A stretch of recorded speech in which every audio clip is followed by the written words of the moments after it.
Assalamualaikum warahmatullahi wabarakatuh. Perkenalkan, nama saya Surya Lestari dari kelas B Pendidikan Luar Sekolah FKIP Universitas Sriwijaya. Baiklah, di sini saya akan memaparkan hasil observasi lapangan pembangunan masyarakat mengenai program kelompok pemuda tani milenial di daerah Sugiwaras, Kelurahan Talang Jambe. Yang pertama itu ada sejarah daerah. Sugiwaras awalnya adalah sebuah hutan belukar, namun sekitar tahun 1960-an ada 4 orang yang bermukim di ujung landasan bagian dari Sugiwaras.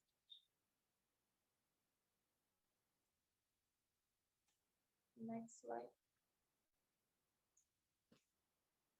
Pada tahun 1968, pihak keamanan lingkungan meminta untuk bekerja sama dengan Prio atau kepala desa untuk membentuk sebuah desa di wilayah itu, sehingga dibuatlah satu desa dengan kurang lebih 17 KK dengan satu RT, yaitu RT 17 Talang Betutu. Pada tahun 1988, AND masuk dan dibentuklah jalan-jalan dengan fasilitas umum dan menjadi RT 28. Fasilitas umum yang pertama dibuat adalah pemakaman serta Masjid Nurul Huda. Lakukan pemecahan wilayah atau pemekaran wilayah. Talang Betutu dipecah menjadi 2, yaitu Talang Betutu dan Talang Jambe. Dan Kampung Sugiwaras masuk pada Kelurahan Talang Jambe. Kemudian dilakukannya lagi pemekaran RT menjadi 8 RT dan berkembang terus hingga sekarang menjadi 10 RT, yaitu RT 1 sampai 8, RT 28, dan RT 31. Next.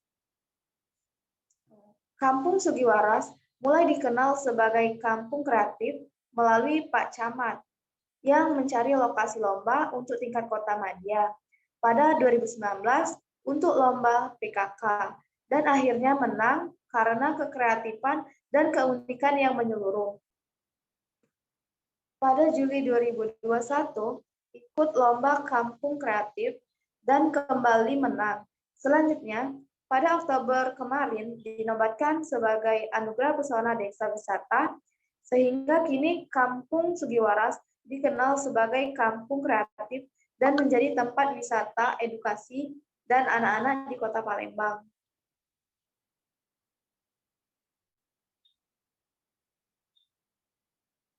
Yang kedua ada letak geografis daerah. Kampung Sugiwaras terletak di Kelurahan Talang Jambe yang berbatasan dengan Talang Betutu, Kecamatan Sukarame, Palembang, Sumatera Selatan. Nah, di sebelah utara itu berbatasan dengan Talang Betutu, di sebelah baratnya berbatasan dengan bandara, di sebelah selatan berbatasan dengan Sukawinatan, dan di sebelah timur berbatasan dengan Talang Jambe. Yang ketiga ada jumlah penduduk. Jumlah penduduk Kampung Sugiwaras, lebih tepatnya pada RT 6, itu berjumlah kurang lebih 260 jiwa dengan 67 KK. Dan Kelurahan Talang Jambe terbagi menjadi 6 RW dan 33 RT dengan jumlah penduduk kurang lebih 14.626 jiwa. Dan yang keempat ada mata pencaharian. Sebagian besar mata pencaharian penduduk Sugiwaras ini yaitu buruh harian lepas, seperti bertani, pencetak batu bata, karyawan, bangunan.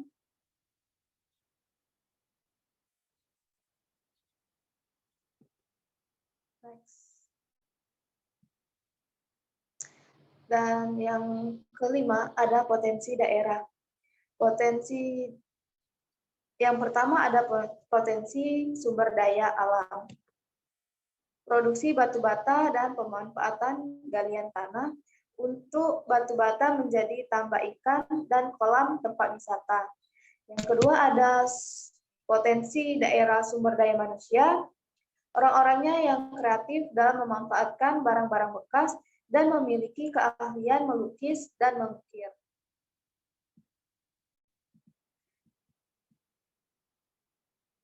Selanjutnya yang B yaitu gambaran pembangunan masyarakat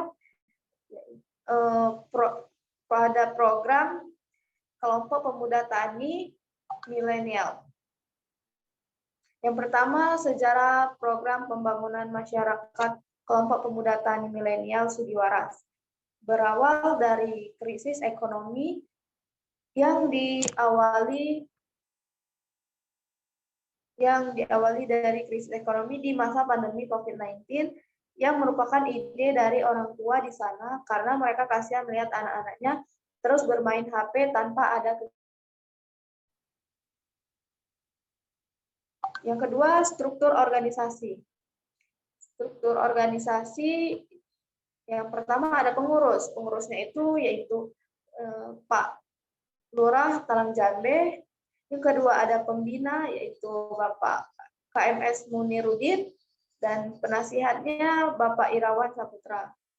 Ketuanya Andi Irawan Saputra, Wakil Ketua Baran Putra, Bendahara Wibit Widiasari,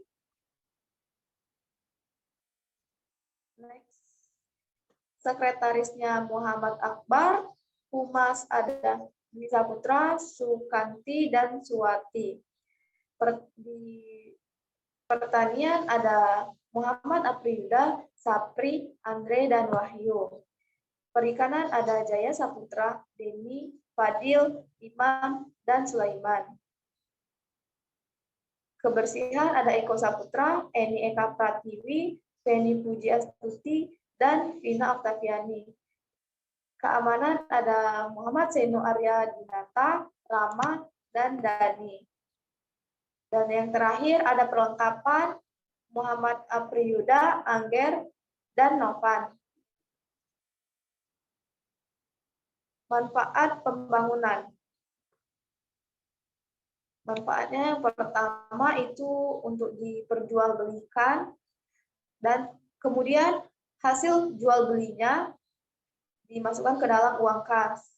Dan yang kedua untuk warga sekitar. Bagi siapapun warga di sana boleh mengambil sayuran dan buah-buahan, namun dengan secukupnya. Kelebihan pembangunan itu yang pertama karena itu jarang ada kelompok pemuda tani di kota dan baru ada di desa ini. Yang kedua, dapat memanfaatkan waktu luang sehingga waktu luang di rumah anak-anak itu tidak terbuang sia-sia dengan hanya bermain gadget yang dapat menimbulkan keributan antara anak dan orang tua jika mereka terus bermain handphone karena mereka akan meminta uang untuk membeli kuota internet. Dan yang terakhir ada kekurangan pembangunan. Kekurangannya yaitu waktu pemuda yang sangat terbatas karena mereka masih bersekolah sehingga tidak bisa full dalam mengurus kelompok pemuda tani milenial tersebut. Karena pada kelompok pemuda tani ini ada jadwal jaga malamnya, tapi mereka masih bersekolah sehingga mereka tidak bisa untuk ikut serta dalam berjaga malam. Mungkin itu saja yang dapat saya jelaskan. Terima kasih. Wassalamualaikum warahmatullahi wabarakatuh.